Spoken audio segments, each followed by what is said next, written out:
வணக்கம் banking for Tamil YouTube channel. So credit card use பண்ணக்கூடிய எல்லாருமே பார்த்தீங்கன்னா இந்த ஒரு கட்டத்தை தாண்டி வந்திருப்போம், ரீபேமெண்ட். ஸோ ஒரு கிரெடிட் கார்டை நீங்கள் ரீபே பண்ணும்போது அது ஆன்லைன் அஃபிஷியல் வெப்சைட்டாக இருக்கட்டும், இல்லை ஏதாவது third party apps like PhonePe இல்லைனா கிரெடிட் பே இந்த மாதிரி ஆப்ஸ் மூலியமாக நீங்கள் ரீபேமெண்ட் பண்ணாலும் உங்களுக்கு ரெண்டு ஆப்ஷன் காமிச்சிருப்பாங்க. ஒன்று மினிமம் டியூ, இன்னொன்று ஃபுல் பேமெண்ட். ஸோ இந்த மினிமம் டியூவை பண்ணுறதுனால என்னென்ன விஷயங்கள் நடக்கும் அப்படின்றத ஆல்ரெடி நம்ம சேனலில் நிறைய கிரெடிட் கார்டு வீடியோஸ் நம்ம பார்த்துருக்கோம், நீங்க செக் பண்ணி பாருங்க. ஆனா 50% மேல இன்னமும் இந்த மினிமம் அமௌண்ட் டியூ யூஸ் பண்ணி தான் ரீபேமெண்ட் பண்ணிட்டு இருக்காங்க. இந்த மினிமம் அமௌண்ட் டியூவை கால்குலேட் பண்றதுக்கு ஒரு மெத்தட் இருக்கும். அந்த மெத்தடை ரீசெண்டா இப்போ எஸ்பிஐ கார்ட்ஸ் சேஞ்ச் பண்ணிருக்காங்க. ஸோ எஸ்பிஐல நீங்க கிரெடிட் கார்டு வச்சிருக்கீங்கன்னா உங்களுக்கு ஜூலை மாசத்துல இருந்து வரக்கூடிய மினிமம் அமௌண்ட் டியூ டிஃபரெண்டான அமௌண்டா காமிக்கும், ஹையர் அமௌண்டா காமிக்கும். ஸோ அது எதுக்காக சேஞ்ச் பண்ணிருக்காங்க, அது என்ன மாதிரி கால்குலேஷன் அப்படின்றது இந்த வீடியோல பார்க்கலாம். ஃபர்ஸ்ட் ஆஃப் ஆல் இந்த மினிமம் அமௌண்ட் டியூ அப்படின்றது என்ன கான்செப்ட் அப்படின்றது பார்க்கலாம். ஸோ நம்ம கிரெடிட் கார்டு யூஸ் பண்ணிட்டே இருக்கும்போது அந்த பில் பேமெண்ட் பண்ற டேட் வரும்போது நம்மளுக்கு அந்த பில்லிங் மந்த் முடிஞ்சு நம்மளுக்கு பில் ஜென்ரேட் ஆகும். ஃபார் எக்ஸாம்பிள் ஒரு 10,000 யூஸ் பண்ணிருக்கோம்னா இந்த 10,000 பாத்தீங்கன்னா நம்மளுக்கு ரீபே பண்ணக்கூடிய அமௌண்ட். ஆப்ஷன்ஸ் என்ன மாதிரி காமிக்கும்னா, ஒன்னு ஃபுல் பேமெண்ட் 10,000 ரீபே பண்ணலாம், இல்லனா மினிமம் டியூ அமௌண்ட் அப்படின்ற ஒரு அமௌண்ட் எக்ஸாம்பிள் எடுத்துக்கோங்க, ஒரு 1,500 இல்லனா ஒரு 2,000 பே பண்ற மாதிரி வரும். ஸோ இப்போ நம்ம கிட்ட 10,000 இருந்துச்சுன்னா கண்டிப்பா நம்ம சூஸ் பண்ணக்கூடிய ஆப்ஷன் 10,000 தான் இருக்கணும், நம்ம மினிமம் டியூ பேமெண்ட்டுக்கு போக கூடாது. பட் ஒருவேளை வேற வழி இல்லாம இந்த மினிமம் டியூ பேமெண்ட்டுக்கு போறோம் அப்படின்னா, எதுக்காக இந்த மினிமம் டியூ பேமெண்ட்டுக்கு போறோம்னா இது ஒரு ஸ்மாலஸ்ட் பேமெண்ட் தான். இது எதுக்குன்னா avoid penalties. So penalty avoid பண்ணிட்டு உங்களோட கிரெடிட் கார்டை ஆக்டிவா வச்சுக்கிறதுக்கு, உங்களோட கிரெடிட் கார்டை ஒரு க்ளோசர் ஆகாம இருக்கிறதுக்கு. இப்போ பேங்க் அக்கௌண்ட்டை நீங்க யூஸ் பண்ணாம விட்டீங்கன்னா அது டார்மெண்ட் ஆயிரும், இல்லனா அது இன்ஆக்டிவ் அக்கௌண்ட் ஆயிரும் அப்படின்றதெல்லாம் சொல்றாங்களா, அந்த மாதிரி ஆகாம இருக்கிறதுக்கு. இன்னொரு விஷயம் என்னன்னா, இந்த கிரெடிட் கார்டு டைரக்டா கிரெடிட் ஸ்கோர்லயே இம்பாக்ட் ஆகும். ஸோ நீங்க வாங்கின லோனை கட்டாம இருக்கக்கூடிய மாதிரி தான் இந்த டியூ அமௌண்ட் பே பண்ணாம இருக்கக்கூடியது. ஸோ அந்த மாதிரி எஃபெக்ட்ஸ் எதுவுமே வராம இருக்கிறதுக்காக கொடுக்கக்கூடிய ஒரு டெம்பரவரி ரிலீஃப் தான், ஒரு டெம்பரவரியா ஒரு ரிலீஃப். சும்மா இருக்கக்கூடிய இப்போ கையில அமௌண்ட் இல்லைன்னா அட்லீஸ்ட் மினிமம் டியூ அமௌண்டாவது கட்டுங்க அப்படின்றது. ஸோ இதை கட்டுறதுனால உங்களுக்கு இன்ட்ரெஸ்ட் வரான்றது கிடையாது. பாக்கி இருக்கக்கூடிய அந்த அவுட்ஸ்டாண்டிங் பேலன்ஸ், அதாவது 10,000 ரூபாய் டோட்டல் அமௌண்ட்ல அந்த பர்சன் ஒரு 1,500 2,000 மினிமம் டியூ பேமெண்ட் கட்டியிருக்காரு அப்படின்னா பாக்கி இருக்கக்கூடிய 8,000 ரூபாய்க்கு இன்ட்ரெஸ்ட் கண்டிப்பா வரும். ஸோ இது வெரி லாங் பீரியடுக்கு போகும்போது நிறைய இன்ட்ரெஸ்ட் வரும். அது பாத்தீங்கன்னா ஒரு ஓவர் த பீரியட்ல ஒரு பெரிய அமௌண்டா வரும். ஸோ இதுதான் இந்த மினிமம் அமௌண்ட் டியூவோட கான்செப்ட். ஸோ இப்போ இந்த மினிமம் டியூ பேமெண்ட்ல கட்டின அந்த 2,000 ரூபாய் போக பாக்கி 8,000 ரூபாய் இருக்கு பாத்தீங்களா, அதுக்கு பேரு தான் ரிவால்விங் கிரெடிட் கார்டு டெப்ட். ஸோ இந்த ரிவால்விங் கிரெடிட் கார்டு டெப்ட்ங்கிறது ஃபுல்லா பேமெண்ட் ஆகாது.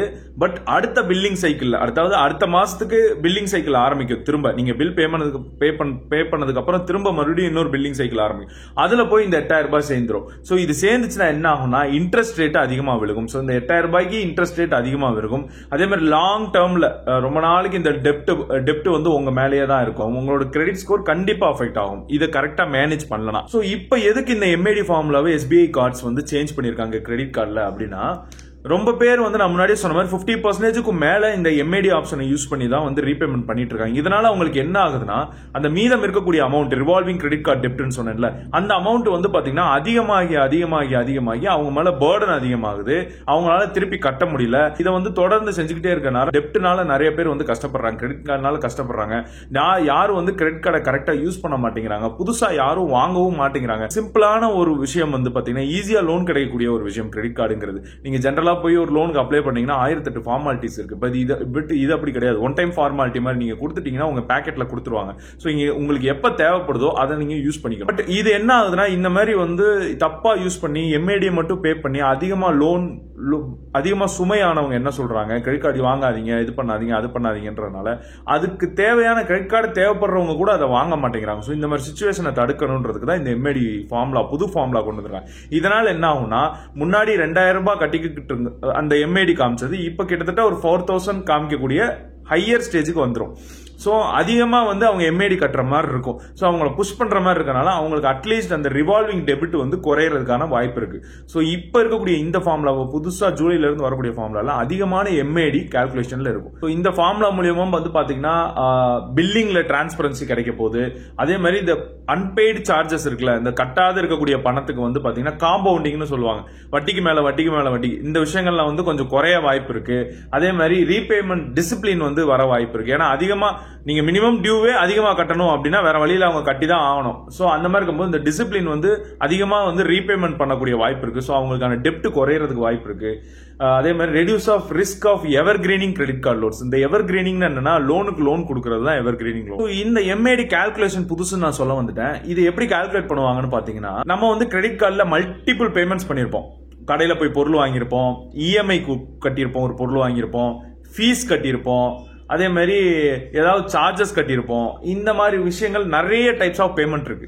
கிரெடிட் கார்டு எங்க வேணா யூஸ் பண்ணலாம், போன்பேல ஜிபேல ஆட் பண்ணியே அமௌண்டா யூஸ் பண்ணிக்கலாம், பணமா எடுத்து யூஸ் பண்ணிக்கலாம்ன்ற வரைக்கும் வந்துருச்சு. ஸோ இதுல வந்து எந்தெந்த விஷயங்களை இந்த எம்ஏடியில் ஆட் பண்ணுவாங்க. ஸோ எம்ஏடி அப்படிங்கிறது என்னன்னா, நான் முன்னாடியே சொல்லிட்டேன், நீங்க ரீபே பண்ணக்கூடிய அமௌண்ட்ல ஒரு சின்ன போர்ஷனை உங்களுக்கு புஷ் பண்ணி காமிக்கும். வேற வழியில ஃபுல் ரீபேமெண்ட் பண்ண முடியலன்னா அட்லீஸ்ட் இதையாவது பண்ணணும் அப்படின்றத புஷ் பண்ணி காமிக்கும். இது என்னென்ன எடுத்துட்டு வரும் அப்படின்னு வந்து பாத்தீங்கன்னா, ஃபர்ஸ்ட் நீங்க கிரெடிட் கார்டை யூஸ் பண்ணி கிரெடிட் கார்டை வச்சு கட்டி இருக்கக்கூடிய ஜிஎஸ்டி எல்லாத்தையும் எடுத்துட்டு வந்துருது. ஃபர்ஸ்ட் அதுதான், ஃபர்ஸ்ட் ஜிஎஸ்டி எடுத்துட்டு வரும். அதுக்கப்புறம் உங்களுக்கு கிரெடிட் கார்டு மூலியமா இருக்கக்கூடிய இஎம்ஐ ஃபுல்லா எடுத்துட்டு வரும். அதுக்கப்புறம் வந்து பாத்தீங்கன்னா உங்களுக்கு கிரெடிட் கார்டு மூலியமா இருக்கக்கூடிய ஃபீஸ் அண்ட் சார்ஜஸ் எல்லாத்தையும் எடுத்துட்டு வரும்.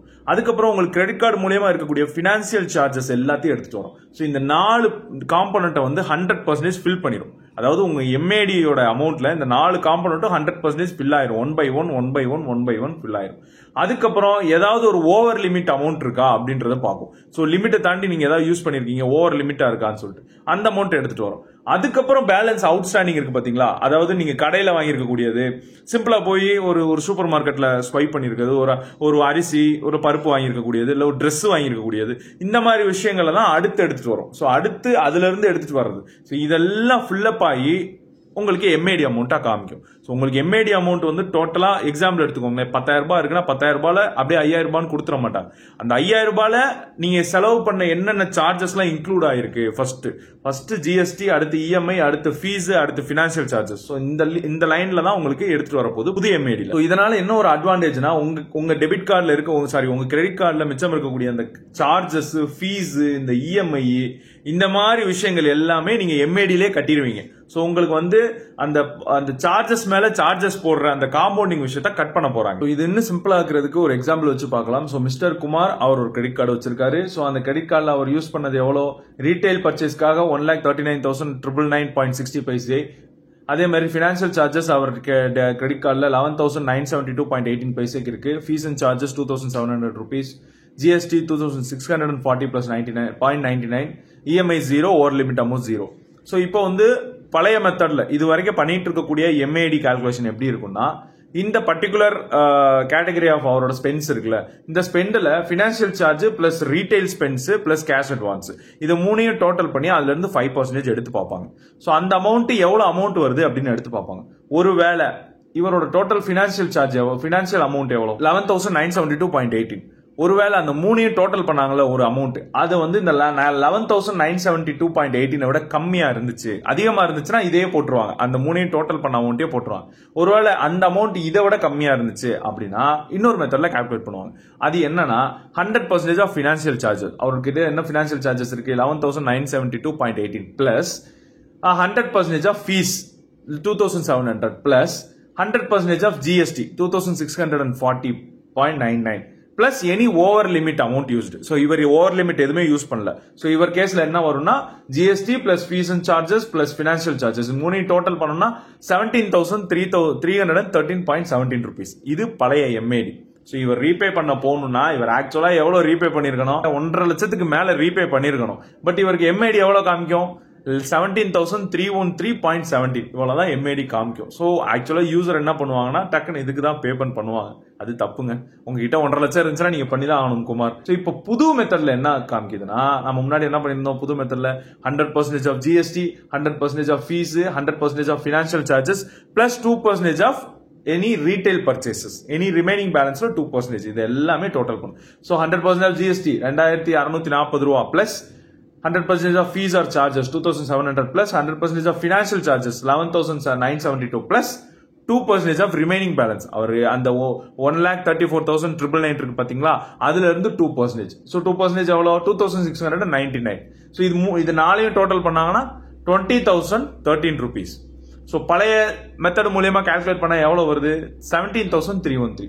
புது மெத்தட் மூலியமா கால்குலேட் பண்ணா எவ்வளவு வருது, 20,313. சோ புது மெத்தட் மூலியமா கால்குலேட் பண்ணா ஹையரா தான் இருக்கும், ஹையர் எம்ஏடி, பட் ரிமைனிங் பேலன்ஸை கம்மி பண்ணும். சோ இந்த அவுட்ஸ்டாண்டிங் பேலன்ஸுக்கு ஒரு சார்ஜஸ் போடுவாங்க.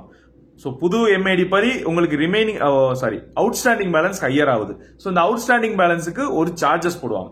அந்த சார்ஜஸ் என்னன்னா இன்ட்ரெஸ்ட். ஸோ அது எவ்வளவு இருக்குன்னா ஒரு அரௌண்ட் ஒரு 3%, மந்த்லி 3%. ஸோ ஆனுவலா வந்து பாத்தீங்கன்னா 36ல இருந்து 40%. ஸோ இது வந்து பாத்தீங்கன்னா டெய்லி பேசிஸ்ல இன்ட்ரெஸ்ட் கால்குலேட் ஆகுங்க. இந்த ரிமைனிங் பேலன்ஸ் இருக்கு பாத்தீங்களா, இந்த 20,000 சில்லறையை கட்டிட்டு பாக்கி 1.5 லட்சத்துல 20,000 கட்டிட்டு பாக்கி இருக்கக்கூடிய 1.25 லட்சத்தை ரிமைனிங் பேலன்ஸ் அவுட்ஸ்டாண்டிங் பேலன்ஸா நிக்குதுல, அந்த அவுட்ஸ்டாண்டிங் பேலன்ஸுக்கு பினான்சியல் சார்ஜஸ் அதாவது இன்ட்ரெஸ்ட் போடுவாங்க. அது 36%ல இருந்து 40%. ஸோ மந்த்லி இந்த இன்ட்ரெஸ்ட் அப்ளை ஆகும், டெய்லி கால்குலேட் ஆகும். ஸோ இந்த புது எம்ஏடி கால்குலேஷன்ல என்ன ஆகுதுன்னா உங்களோட பினான்சியல் சார்ஜஸ் 100% கிளியர் ஆயிருது, ஜிஎஸ்டில இருந்து கிளியர் ஆயிருது, எல்லாமே கிளியர் ஆயிருது. பிளஸ் உங்களோட அவுட்ஸ்டாண்டிங்கும் கம்மி ஆயிருதுனால இந்த இன்ட்ரெஸ்ட் அமௌண்ட் வந்து உங்களுக்கு கம்மியாகும்.